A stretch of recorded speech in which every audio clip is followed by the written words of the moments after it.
श्री संगीतमय भागवत कथा का भव्य आयोजन। पथरिया से प्रमोद शर्मा की रिपोर्ट। पथरिया के पास ग्राम केवलारी में श्री संगीतमय भागवत कथा का भव्य आयोजन 2 दिन से चल रही, जिसके चलते श्रीमद् भागवत, जिसमें पंडित जी के मुखारविंद से यह भागवत कथा मनुष्य को भाव से पर होने के लिए बताई गई। भागवत कथा में राजा परीक्षित की कथा के बारे में बताया गया। पांडव पूर्वज राजा परीक्षित की कथा के बारे में विस्तार से पंडित जी के मुखारविंद से बताया गया।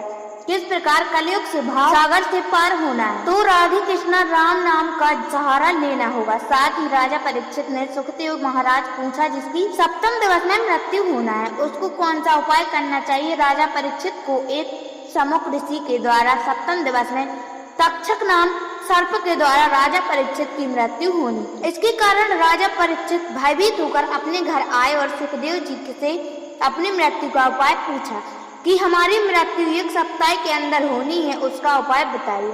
जो राजा परीक्षित को सुखदेव जी ने भगवान श्री देवकी नंदन का मंत्र बताया गया, ओम नमो भगवते वासुदेवा, हे नाथ नारायण वासुदेवा, श्री कृष्ण गोविंद हरे मुरारी, हे नाथ नारायण वासुदेव।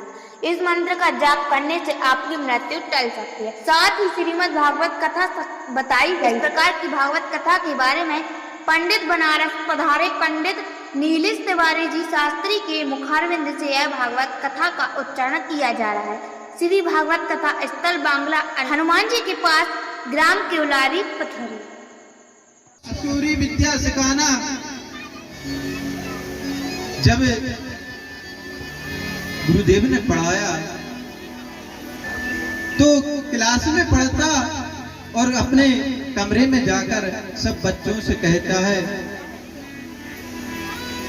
और कहता कि आप श्रीमन नारायण नारायण। जैसे ही धीरे धीरे सारे विद्यार्थी नाचने लगे, कूदने लगे और